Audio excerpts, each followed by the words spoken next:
ವಸ್ತುನಿಷ್ಠತೆ, ವಿಶ್ವಾಸಾರ್ಹತೆ, ನಿಖರತೆಗಾಗಿ ನೋಡ್ತಾ ಇರಿ ನ್ಯೂಸ್ ಪುತ್ತೂರು, ಜನಮನದ ಪ್ರತಿಧ್ವನಿ. ಶುಭ ಸಂಜೆ. ನಾನು ಶ್ರೀಮಾ.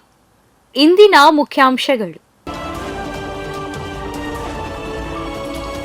ವಿದ್ಯಾರಶ್ಮಿಯಲ್ಲಿ 11 ವರ್ಷ ಕಾಲ ಪ್ರಾಂಶುಪಾಲರಾಗಿ ಕಾರ್ಯನಿರ್ವಹಿಸಿದ ಸೀತಾರಾಮ ಕೇವಳ, ಸ್ವಯಂ ಸೇವಾ ನಿವೃತ್ತಿ ಪಡೆದ ಸೀತಾರಾಮ ಕೇವಳ.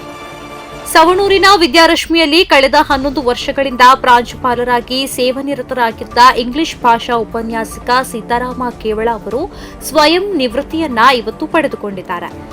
ಮಾರ್ಚ್ 19ರಂದು ಆಯೋಜನೆಗೊಂಡಿದ್ದ ಬೀಳ್ಕೊಡುಗೆ ಸಮಾರಂಭದಲ್ಲಿ ವಿದ್ಯಾರಶ್ಮಿ ಸಮೂಹ ಶಿಕ್ಷಣ ಸಂಸ್ಥೆಗಳ ಸಂಚಾಲಕರಾದ ಸವಣೂರಿನ ಶಿಲ್ಪಿ, ಸಹಕಾರ ರತ್ನ ಸವಣೂರು ಸೀತಾರಾಮ್ ರೈ ಕೇವಳರವರನ್ನ ಸನ್ಮಾನಿಸಿ ಬೀಳ್ಕೊಟ್ಟರು. ಬಹುಗ್ರಾಮ ಕುಡಿಯುವ ನೀರಿನ ಯೋಜನೆಗೆ 780 ಕೋಟಿ ಬಿಜೆಪಿ ಸರ್ಕಾರದ ಅವಧಿಯಲ್ಲಾದದ್ದು. 1010 ಕೋಟಿ ಫ್ಲೆಕ್ಸ್ ಹಾಕಿ ಮಾಧ್ಯಮಗಳಿಗೆ ಹೇಳಿಕೆ ನೀಡುತ್ತಿರುವುದು ನಾಚಿಗೇಡಿನ ವಿಚಾರ ಎಂದು ದಾಖಲೆ ಸಮೇತ ಪತ್ರಿಕಾಗೋಷ್ಠಿಯಲ್ಲಿ ಸಚಿವ ಮಟ್ಟಂದೂರು ಹೇಳಿಕೆ. ಬಹುಗ್ರಾಮ ಕುಡಿಯುವ ನೀರಿನ ಯೋಜನೆ ಮಾರ್ಚ್ 28, 2022ರಂದು ಅಂದಿನ ಬಿಜೆಪಿ ಸರ್ಕಾರದ ಅವಧಿಯಲ್ಲಿ 780 ಕೋಟಿ ರೂಪಾಯಿ ಅನುದಾನ ಬಿಡುಗಡೆ ಆದೇಶ ಆಗಿತ್ತು. ಜೊತೆಗೆ 230 ಕೋಟಿ ರೂಪಾಯಿ ಕಡಬ, ಬೆಳ್ತಂಗಡಿ, ಪುತ್ತೂರಿಗೆ ಅನುದಾನ ನೀಡಲಾಗಿದೆ.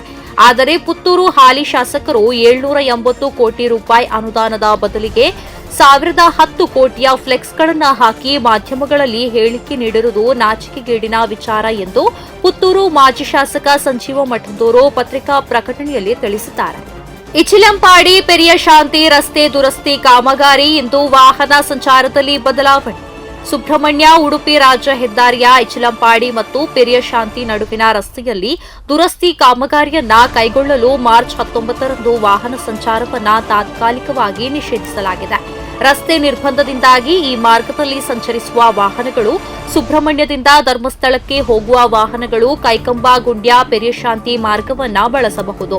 ಧರ್ಮಸ್ಥಳದಿಂದ ಸುಬ್ರಹ್ಮಣ್ಯಕ್ಕೆ ತೆರಳುವ ವಾಹನಗಳು ಉದನೆ ಗುಂಡ್ಯ ಕೈಕಂಬ ಮಾರ್ಗವಾಗಿ ಸಂಚರಿಸಬಹುದು.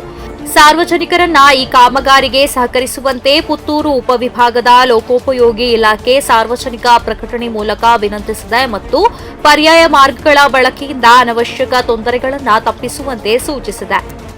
ಸುನಿತಾ ವಿಲಿಯಮ್ಸ್ ಪುನರಾಗಮನ. ಜಗತ್ತಿನಾದ್ಯಂತ ಮುಗಿಲು ಮುಟ್ಟಿದ ಹರ್ಷೋದ್ಗಾರ. 45 ದಿನಗಳ ಚಿಕಿತ್ಸೆ ಬಳಿಕ ಹೊರ ಜಗತ್ತಿಗೆ ಕಾಲಿಡಲಿದ್ದಾರೆ ಗಗನಯಾತ್ರಿಗಳು. ಅಂತರಿಕ್ಷದಲ್ಲಿ 9 ತಿಂಗಳು ಕಳೆದ ಗಗನಯಾತ್ರಿಗಳಾದ ಸುನಿತಾ ವಿಲಿಯಮ್ಸ್ ಮತ್ತು ಬುಚ್ ವಿಲ್ಮೋರ್ ಅವರನ್ನ ವಾಪಸ್ ಕರೆತರುವ ಕಾರ್ಯಾಚರಣೆ ಕೊನೆಗೂ ಯಶಸ್ವಿಯಾಗಿ ಮುಗಿದಿದೆ. ನಾಸಾದ ಗಗನಯಾನಿಗಳಾದ ನಿಕ್ ಹೇಗ್ ಮತ್ತು ರಷ್ಯಾದ ಅಲೆಕ್ಸಾಂಡರ್ ಗೊರ್ಷನೋವ್ ಜೊತೆಗೂಡಿ ಸುನಿತಾ ಮತ್ತು ವಿಲ್ಮೋರ್ ಭಾರತೀಯ ಕಾಲಮಾನದ ಪ್ರಕಾರ ಇಂದು ನಸುಕಿನ ಹೊತ್ತು ಯಶಸ್ವಿಯಾಗಿ ಭೂಮಿಗೆ ಬಂದಿದ್ದಾರೆ. ಪ್ರತಿದಿನದ ಸುದ್ದಿಗಳಿಗಾಗಿ ನೋಡ್ತಾ ಇರಿ ನ್ಯೂಸ್ ಪುತ್ತೂರು, ಜನಮನದ ಪ್ರತಿಧ್ವನಿ. ಧನ್ಯವಾದಗಳು. ವಸ್ತುನಿಷ್ಠತೆ, ವಿಶ್ವಾಸಾರ್ಹತೆ, ನಿಖರತೆಗಾಗಿ ನೋಡ್ತಾ ಇರಿ ನ್ಯೂಸ್ ಪುತ್ತೂರು, ಜನಮನದ ಪ್ರತಿಧ್ವನಿ.